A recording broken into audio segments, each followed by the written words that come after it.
E aí, pessoa, já que a gente está em quarentena só sonhando com a próxima viagem, eu vou te mostrar como planejar a sua próxima viagem passo a passo. E aí, com isso, você pode economizar uma grana das agências de viagem. Essas agências, esses pacotes são muito válidos para alguns tipos de turistas e para algumas propostas de viagem. Mas se você veio parar aqui no canal do Turista Pobre, eu deduzo que você esteja a fim de economizar essa grana. Vamos lá? Tu tá sujo, tu tá vendo? Ah, não. Aqui você vai aprender a explorar as cidades pelo mundo, incluindo a sua, sem precisar gastar um rim para isso. Então chega de enrolação e vamos lá. A primeira coisa que você precisa definir é quando você vai viajar, quantos dias você pode viajar e o quanto você pode gastar para viajar. Porque sem definir essas coisas, você não consegue definir para onde você vai viajar. Por exemplo, se você quer ir para a Europa, não adianta você tentar encaixar num feriadão prolongado. Se você só pode viajar em dezembro, em janeiro, porque você é professor e é quando a escola entra de férias coletivas. Não adianta você tentar ir para Machu Picchu, no Peru, porque é uma época de chuvas super intensas e corre o risco da atração estar fechada para turistas. Agora, se você pode viajar a qualquer época do ano, a minha dica é que você vá na baixa temporada. Geralmente, baixa temporada costuma ser primavera e outono, por 3 motivos muito básicos. Não são períodos de férias coletivas, então tem muito menos turista. Se tem muito menos turista, tem muito menos fila, muito menos muvuca. Segundo motivo, que é consequência do primeiro, se tem menos turista, geralmente o preço tá melhor, porque os preços sobem na alta temporada. E o terceiro motivo, primavera, outono, geralmente as temperaturas são um pouco mais equilibradas, nem é um calor dos infernos, nem é um frio de matar, e aí você consegue viajar com menos bagagem e se sentir mais confortável também para fazer o seu turismo. Beleza, você já sabe quando você pode viajar, você já sabe quantos dias você pode viajar, então provavelmente você já sabe para onde você vai viajar. Se você tem dúvidas ainda com relação a isso, volta aqui no próximo vídeo, porque a gente vai trabalhar especificamente sobre esse assunto. Combinado? Mas o segundo ponto, você tem que descobrir como você vai chegar no seu destino. Se é um destino aqui no Brasil que você consegue ir de carro ou de ônibus, sorte sua. Caso contrário, você vai ter que começar a pesquisar passagem aérea, que muitas vezes custa até a metade do preço total da viagem. Os sites que eu mais uso: Google Flight, porque lá você consegue ver bem direitinho a oscilação dos preços para aquele destino. Eu gosto muito de usar a Skyscanner, aí sim para comparar o preço entre as companhias aéreas, e também o Max Milhas. Então são esses os 3 principais sites que eu uso para fazer as minhas pesquisas. Eu efetivo a minha compra por um deles? Geralmente não. Mas o que eu costumo fazer é, eu pesquiso feito uma louca por vários dias, e aí eu vejo que em tal companhia aérea, tal data é a passagem mais barata. O que eu faço?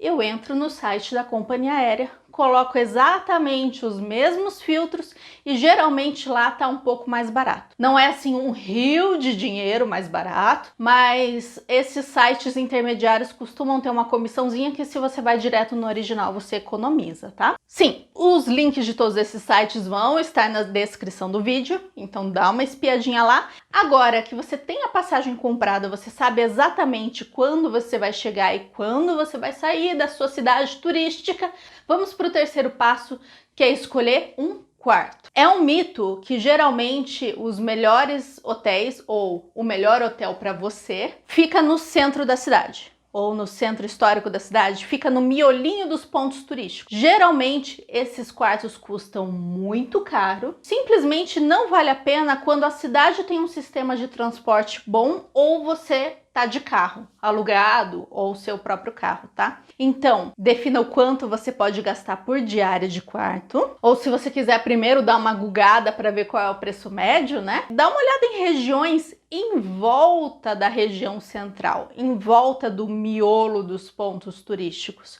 que você precise pegar um metrô, pegar um ônibus para chegar até lá, ou que você precise se deslocar de carro. Se você for depender de transportes públicos, aí vale a pena pegar quartos que fiquem próximos à estação, ou então acessos, né, ao metrô, estação de ônibus, porque daí você consegue ir em qualquer lugar da cidade sem perder horas no transporte público. É esse tipo de localidade que vale a pena dar uma olhadinha.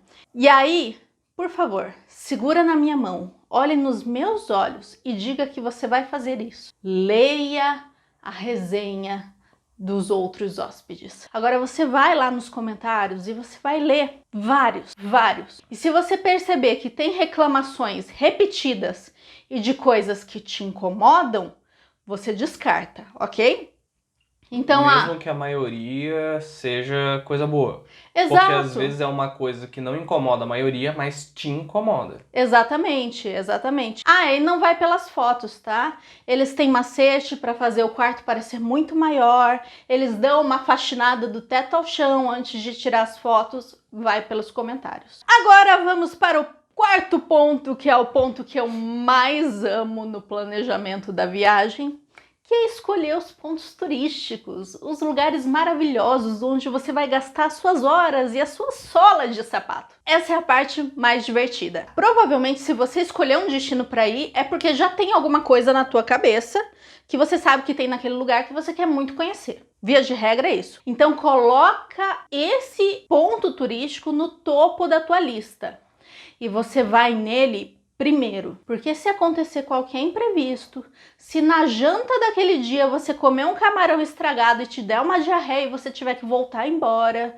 se começar a chover litros e você não tiver mais condições de sair do hotel, qualquer coisa que acontecer, você já fez aquilo que te levou até aquele lugar. E aí, os demais, você vai jogar no oráculo a seguinte frase: o que fazer em tal lugar? Roteiro para Rio de Janeiro para 3 dias. E aí você vai ver a relação de pontos turísticos que tem. Dá uma olhada nas fotos, vê o que te chama atenção, dá uma olhadinha nos comentários no Google, ele já traz o ponto turístico com a avaliação das pessoas, né? E aí, se te interessou, você clica ou no próprio site da atração turística, ou de empresas conveniadas e tal, e aí você vai ver se cobra ingresso, se não cobra, que dia da semana que abre, tem muito museu que não abre na segunda, qual é o horário de funcionamento, porque não adianta você chegar, por exemplo, no Aquário do Rio de Janeiro faltando 1 hora para fechar, vai jogar dinheiro fora. Você vai pesquisar se tem alguma regra, por exemplo, tem igrejas na Europa que a mulher não pode entrar de regata e o homem não pode entrar de bermuda. Então você vai ver essas regras para você não perder a sua viagem, não perder a sua ida, o seu deslocamento até aquele local. Então você vai pesquisar todas essas coisas. E aí vai elencando por ordem de interesse. Então, primeiro lugar era aqui em Curitiba. Primeiro lugar, Museu do Olho. Nossa, preciso conhecer o Museu do Olho, aquela foto maravilhosa, aquela construção do Oscar Niemeyer. Você vai no primeiro dia. Aí você vai colocar, segundo lugar, Parque Tanguá. Terceiro lugar, Ópera de Arame. Vai elencando o nome do lugar e o precinho do lado por ordem de interesse. Beleza, você definiu os lugares que você quer ir. Você vai abrir o Google Maps e aí você vai olhar a localidade desses lugares. E aí você vai definir os teus dias de passeio de acordo com as localizações, tá bom? O lugar que você mais quer ir, você vai explorar no seu primeiro dia de turismo. E você vai fazer tudo no mesmo dia, por quê? Para você não gastar tempo e nem dinheiro com deslocamento, né? Se você vai numa atração turística aqui, precisa pegar metrô para ir noutra do outro lado da cidade, aí pega ônibus para ir no terceiro. Quanto que você gastou de tempo e de dinheiro com deslocamento? Então vai um dia, explora tudo daquela região, vai outro dia, explora tudo da outra. Você já sabe para onde vai, quantos dias vai, você já comprou passagem aérea, você já reservou hotel, você já escolheu seus pontos turísticos. Mas agora, como é que você vai se transportar na cidade ou nas cidades, o que você tem que pensar? Primeiro, como é o transporte público da cidade? Se a cidade tem um bom transporte público, e isso você consegue ver resenhas na internet quando você pesquisar lá, sugiro que você vá de transporte público, porque daí você não precisa se preocupar com as regras de trânsito, se é um outro país diferente. Você não precisa se preocupar com estacionamento, com flanelinha, se é no Brasil. Você não precisa se preocupar com pedágio, entendeu? Você tem muito mais tranquilidade e liberdade se você está dependendo só do transporte público.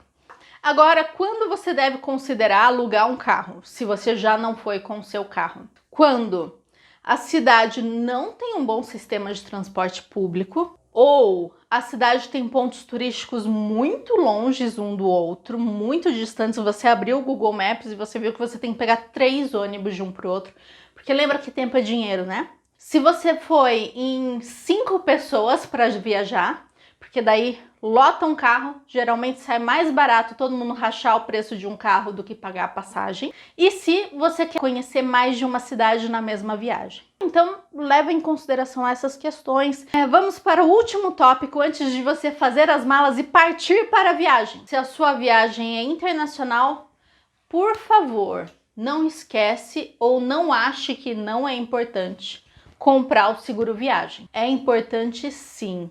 Graças a Deus nunca precisei usar, mas se você tá numa viagem e te dá qualquer problema que você tenha que pagar com um cartão de crédito, um hospital, uma consulta, remédio, você tá na roça. É igual seguro de vida, seguro de carro, seguro de casa, qualquer seguro. Você paga torcendo para não usar. Pessoal, é basicamente isso que você precisa saber para planejar a sua viagem, passo a passo. Eu quero fazer vídeos específicos com cada um desses pontos. E se você tem alguma dica extra, algum passo extra que você faz, ou se você não concorda com algum método que eu falei aqui, você faz diferente e funciona muito bem, conta nos comentários, porque trocar experiência aqui é sempre bom para a gente economizar dinheiro.